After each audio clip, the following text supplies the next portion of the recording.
Hello, welcomes to once again smart achievers my dear.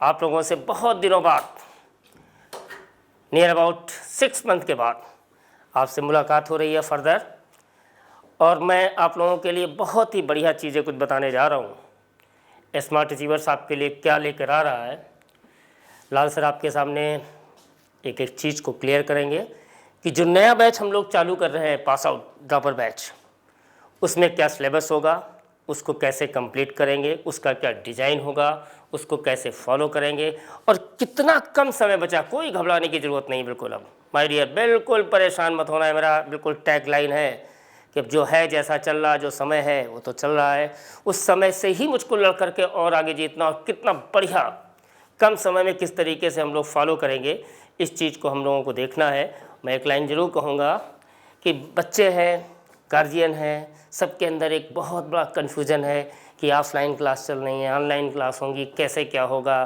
कैसे समय क्या पूरा होगा। सब कुछ समय के साथ धीरे धीरे पूरा होता है। तो ड्रॉपर बैच में जो मैं आपके सामने केमिस्ट्री का जो सिलेबस नीट और जेई का डिसाइड करने जा रहा हूँ कि कैसे कैसे मैं इस चीज़ को टारगेट वाइज आपके बिल्कुल सामने पूरा करूँगा, वो आपके सामने बहुत ज़रूरी है।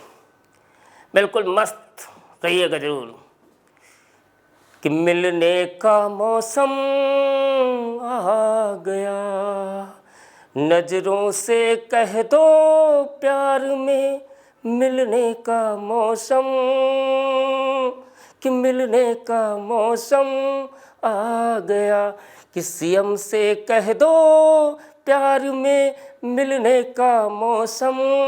माय डियर, मैं तो यही कहूँगा, फिर से मुलाकात हुई आप लोगों से बहुत दिनों बाद। मैं ऐसा चाह रहा हूँ कि ये मौसम बिल्कुल बना रहे और हम लोगों का पढ़ाई का टारगेट बिल्कुल आपके सामने एज इट इज़ मेंटेन रहे। तो मैं देखिए टारगेट जो सिलेबस आपके सामने पूरा करूँगा, पहले 11th में मैं डिस्कस करूँगा क्या चीज़ आपके सामने। देखिए 11th में सबसे पहला टॉपिक जो सम बेसिक कॉन्सेप्ट है। स्टार्टिंग में तो ये सम बेसिक कॉन्सेप्ट जो चैप्टर ये हम फॉलो करेंगे, लेकिन मेरा टारगेट होगा कि बच्चों को बेसिक लाइन सबसे पहले पूरी कैसे की जाए। तो मैं स्टार्ट करूंगा ड्रॉपर बैच में सबसे पहले classification of element and periodicity in property. सबसे इंपॉर्टेंट, अगर पीरियडिक टेबल, पीरियडिसिटी, ये बेसिक लाइन बिल्कुल बच्चे को क्लियर होता तो बहुत ही बढ़िया रहेगा। 11th का डिज़ाइन जो एनसीईआरटी फॉलो कर रहा है, सबसे पहला चैप्टर मेरा होगा ये आपका classification of elements and periodicity in property. जो मैं बता रहा हूँ वही सिलेबस एज इट इज़ मैं बिल्कुल बैच में शामिल करूँगा। और सेकंड चैप्टर आपके सामने मैं लेके आऊँगा, बहुत ही इंपॉर्टेंट, और वो होगा सम बेसिक कॉन्सेप्ट। और सम बेसिक कॉन्सेप्ट में मैं दोनों चीज़ें फॉलो करूँगा, मोल कॉन्सेप्ट भी पूरा, वॉल्यूमेट्रिक एनालिसिस पूरा डिटेल से मैं फॉलो करूँगा, जिससे किसी भी बच्चे को कोई भी दिक्कत नहीं होगी। ये लाइन बिल्कुल क्लियर आपके सामने होगा। फिर तीसरा चैप्टर में जो इसमें शामिल करूँगा वो होगा स्ट्रक्चर ऑफ एटम। तो आपका चैप्टर होगा वो होगा बेटा स्ट्रक्चर ऑफ एटम। उसके बाद स्ट्रक्चर ऑफ एटम का मैं जो क्लासिकल अप्रोच है, क्लासिकल अप्रोच को ऑलमोस्ट, जैसे भी कुछ सीबीएसई ने सिलेबस को रिड्यूस किया है, तो हो सकता है मैं उसको सिर्फ मॉडर्न कॉन्सेप्ट का ही स्ट्रक्चर ऑफ एटम आपको डिस्कस करें, क्योंकि वो बहुत ज़रूरी है। और फिर उसके बाद ये चैप्टर इस साल भी नीट में और जेई में कम से कम 2 से 3 क्वेश्चन आपको दिया है। मेरे जितने भी ऑनलाइन वीडियो चल रहे हैं और जो मैंने पेपर डिस्कस किया ऑनलाइन, उसमें मैंने देखा है कि केमिकल बॉन्डिंग और मॉलिक्यूलर स्ट्रक्चर का कम से कम 2 या 3 क्वेश्चन का ये सिलेबस जो आपको मिला है, बहुत ही इंपॉर्टेंट चैप्टर। ये मैं तीसरा चैप्टर आपके सामने डिस्कस करूँगा। उसके बाद अगला चैप्टर आएगा बेटा स्टेट ऑफ मैटर में, जो गैसियस और लिक्विड, मैं पहले सिर्फ डिस्कस करूंगा गैसियस फेज को। तो गैस लॉ का पूरा, काइनेटिक थ्योरी ऑफ गैसेस का पूरा सेगमेंट आपके सामने मैं लेके आऊँगा। तो ये जो 4 चैप्टर का क्लासिफिकेशन मैं दे रहा हूँ, जो स्टार्टिंग में ड्रॉपर बैच की करूँगा, बिल्कुल जिस टारगेट में जिस तरीके से मैंने बताया है वैसे ये फॉलो करते चलूँगा। उसके बाद फिर देखिएगा, अब अगला है बेटा 11th का ही टॉपिक है ये, thermodynamics, equilibrium, redox reaction, hydrogen, S block elements. इसमें हम लोग क्या करेंगे कि सबसे पहले हम शामिल करेंगे एस ब्लॉक एलिमेंट्स और हाइड्रोजन को। इन दोनों को देखिए इसमें क्या चीज़ आ जाएगी, बिल्कुल क्लियरली मेंशन कर रहा हूँ मैं। तो सबसे पहले हम इसमें शामिल कर दें बेटा एस ब्लॉक एलिमेंट्स। इसका डिटेल में आपके सामने आएगा, first group elements, second group elements, alkali metal और एल्कलाइन अर्थ मेटल। ये इनऑर्गेनिक का सेगमेंट मैं आपके सामने डिस्कस करूंगा, इससे भी 1 या 2 क्वेश्चन आपको जरूर मिलेंगे। तो टारगेट देखिए 4 चैप्टर के बाद फिर हम एस ब्लॉक में आएंगे। हाइड्रोजन से एक क्वेश्चन जेई में तो मिला था, लेकिन नीट में कोई क्वेश्चन इस साल हाइड्रोजन से नहीं आया है। तो हाइड्रोजन भी एक छोटा सा चैप्टर है एनसीईआरटी का, इसको भी डिस्कस किया जाएगा। उसके बाद मैं आऊँगा रिडॉक्स पे। रिडॉक्स पर क्वेश्चन जो है आपको नीट में 1 या 2 क्वेश्चन जरूर मिल सकते हैं। और ये रिडॉक्स जो जेई में है बेटा, इसमें थोड़ा सा क्वेश्चन इलेक्ट्रोकेमिस्ट्री में इन्वॉल्व होगा अभी आगे चल के, तो रिडॉक्स का चैप्टर भी हम लोग अगला पढ़ाएंगे। फिर उसके बाद हम लोग आएंगे थर्मोडायनेमिक्स में। थर्मोडायनेमिक्स पे इस साल जेई में 1 क्वेश्चन आया, और इसी का थर्मोकेमिस्ट्री का पार्ट जो था बेटा, उसमें नीट में 1 क्वेश्चन मैंने कवर किया है। और फिर उसके बाद मैं चैप्टर लूँगा इक्विलिब्रियम, और इक्विलिब्रियम को बहुत डिटेल से हम लोग बेटा बात करेंगे, और वो बात बिल्कुल क्लियर है। केमिकल का सेगमेंट पहले डिस्कस करूंगा, फिर आयनिक इक्विलिब्रियम का डिस्कस करूंगा। उसमें एक line pH, buffer, indicator, salt hydrolysis, solubility product, ionic product of water, acid base strength, Ostwald dilution law, और केमिकल इक्विलिब्रियम में ली-चार्टले प्रिंसिपल आएगा, डिसोसिएशन का पार्ट आएगा, केपी आएगा, केसी आएगा, सारा डिस्कशन आपके सामने होगा। फिर उसके बाद देखिएगा हम लोग आते हैं अगला, फिर पी ब्लॉक। देखिए पी ब्लॉक में भी हमने बताया है कि पी ब्लॉक में भी माय डियर एटलीस्ट कम से कम 2 क्वेश्चन तो जेई में मिले, और 2 ही क्वेश्चन नीट में मिलने के पूरे चांसेज हैं। तो अगला सेगमेंट हम बेटा पी ब्लॉक शामिल करेंगे। फिर हम लोग आ जाएंगे जीओसी में। जीओसी की टेक्निक को बिल्कुल मैं कम से कम 15 दिन एक स्लॉट में पूरा कवर करूंगा बेटा, और उस स्लॉट में पूरा सेगमेंट सब बेसिक प्रिंसिपल और टेक्निक्स जो सिखाऊंगा, जिसमें पूरा नेमिंग आएगा, आइसोमरेज आएगा, इनिशियल जीओसी का पार्ट आएगा, और सारी वीडियो वैसे भी 1 से लेकर 15 तक वीडियो मेरे ऑनलाइन आपको दिख रहे होंगे, यूट्यूब पे जाएंगे आपको एक एक वीडियो का डिस्कशन वैसे भी मिलेगा।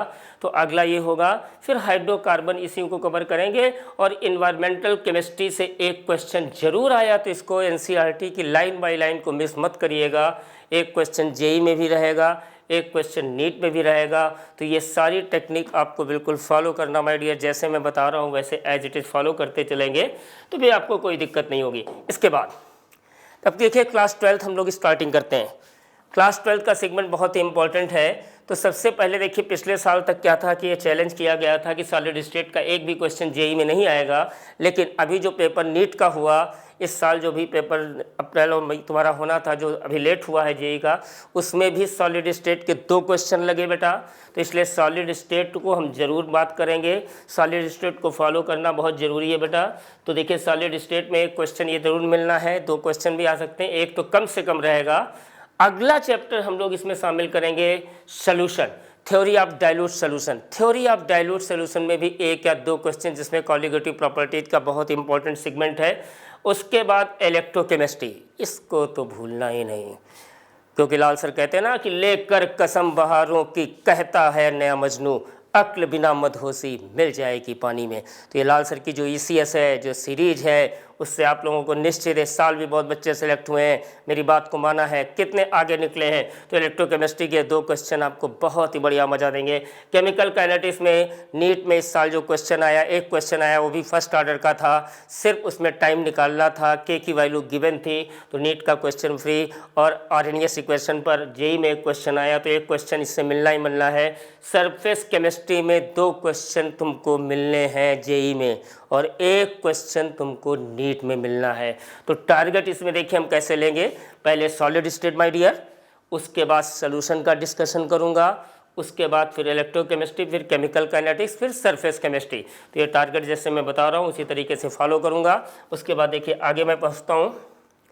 अब ये बहुत इंपॉर्टेंट चीज़ है कि ये आइसोलेशन वाला पार्ट अभी कन्फ्यूज़न में बेटा, इसको मेटलर्जी का सेगमेंट वैसे तो सीबीएसई से हटा दिया गया है, लेकिन जेई में क्वेश्चन इस साल था 1, तो अभी इसको हम लोग देखेंगे। इसको पढ़ाना जरूरी है नहीं जरूरी, जब तक फॉर्म आ जाएंगे, सिलेबस जेई में डिसाइड हो जाएगा तो हम लोग कर लेंगे। पी ब्लॉक का मैंने डिस्कशन आपको बता ही दिया है। डी और एफ ब्लॉक एलिमेंट हम लोग जो चालू करेंगे, पी ब्लॉक एलिमेंट पूरी तरीके से 12th में हम लोग नाइट्रोजन फैमिली से स्टार्ट करते हैं, और 0 ग्रुप तक चलते चलते 1 या 2 क्वेश्चन इसमें ज़रूर मिलेंगे। और वो एक और दो क्वेश्चन जैसे आपके सामने नाइट्रोजन में आ जाएगा, निकोजन फैमिली से, एक ऑक्सीजन फैमिली से और हैलोजन और जीरो ग्रुप। तो इसमें आपका हमारे समझ से सबसे बेहतर इसमें जो क्वेश्चन मिलने का चांस है नाइट्रोजन और ऑक्सीजन में, और इसमें जो हैलोजन वाले में पार्ट आपके सामने है, हमारे समझ से सबसे बेहतर जो क्वेश्चन मिलेगा वो नाइट्रोजन में और ऑक्सीजन में मिलने का चांस है। डी एंड एफ ब्लॉक से एक क्वेश्चन मिलेगा माय डियर, और उसके बाद कोऑर्डिनेशन कंपाउंड, कोऑर्डिनेशन कंपाउंड जो आपके सामने माय डियर है, उससे हर साल नीट और जेई में 2 या 3 क्वेश्चन मिल रहे हैं, और इस टॉपिक को बहुत ज़बरदस्त बेटा पढ़ने की ज़रूरत है। कम से कम एटलीस्ट हम करें 2 या 3 क्वेश्चन इससे मिलने ही मिलने माय डियर, तो इसको भूलना ही नहीं है। फिर ऑर्गेनिक का सेगमेंट 12th में स्टार्ट होता है, हेलो एल्केन हेलोरिन्स, हो सकता है एक क्वेश्चन इससे मिलने का पूरा चांस है, तो इस पर भी आपको ध्यान देना है, भूलिएगा नहीं माय डियर। फिर हम लोग आते हैं अगला सेगमेंट। देखिए ये alcohol, phenols and ether, NCERT segment, line by line को फॉलो करना है। तो अब ये भी तुम्हारे सामने आ जाएगा, इसमें भी देख लें बेटा। फर्दर देखिए, एल्कोहल, फिनॉल और ईथर को कवर करना है। Aldehyde, ketone and carboxylic acid, organic compounds containing nitrogen. Biomolecules वैसे हट गया है, पॉलीमर्स हट गए हैं, लेकिन बायोमॉलिक्यूल्स में एक क्वेश्चन मिलने का चांस है। पॉलीमर्स के बारे में भी हम लोग कोई बात नहीं कर रहे, इससे बिल्कुल 100% एनसीईआरटी के लाइन बाय लाइन। तो केमिस्ट्री इन एवरीडे लाइफ में एक क्वेश्चन आपको जरूर मिलेगा मेरे प्यारे बच्चों। और ऑर्गेनिक कंटेनिंग, जो ऑर्गेनिक कंपाउंड कंटेनिंग नाइट्रोजन है, और ये जो कार्बोक्सिलिक एसिड, एल्डिहाइड, कीटोन, तो यहाँ पर भी एक क्वेश्चन श्योर, इससे भी एक निश्चित मिलेगा ही मिलेगा। एल्कोफिनॉल, एल्कोहल, फिनॉल और ईथर से भी एक क्वेश्चन मिलना ही मिलना है। तो ये बिल्कुल आपको ध्यान रखना है। ऑर्गेनिक का सेगमेंट बहुत इंपॉर्टेंट, जैसे मैंने स्लाइड पर लिखा है वैसे ही ये आपको फॉलो किया जाएगा। और ये जो मैंने डिसाइड किया है जेई का सिलेबस, नीट का सिलेबस, मेरे प्यारे बच्चों मेरे साथ आँख से आँख मिलाकर, मन के साथ, डिटर्मिनेशन के साथ, उत्साह के साथ, कि उत्साह संपन्न मदीर्घ सूत्रम क्रिया विदग्धम व्यसने सक्तम शूरम कृतज्ञम दृढ़ सौधन चे लक्ष्मी स्वयं यात निवास हो। तो चैलेंज करता हूँ, आपको सफलता में कोई रोक नहीं लगेगी, ऐसे ही फॉलो करिए। ये जो कोविड का समय है, इससे संघर्ष करना है, हम सबको करना है। जब तक वैक्सीनेशन नहीं आता है दिक्कतें हैं, लेकिन कोई घबराने की ज़रूरत नहीं है। एंजॉय करिए, हम लोग जुटते हैं, पढ़ाई में आगे फॉलो करते हैं। Bye bye, all of you, thank you.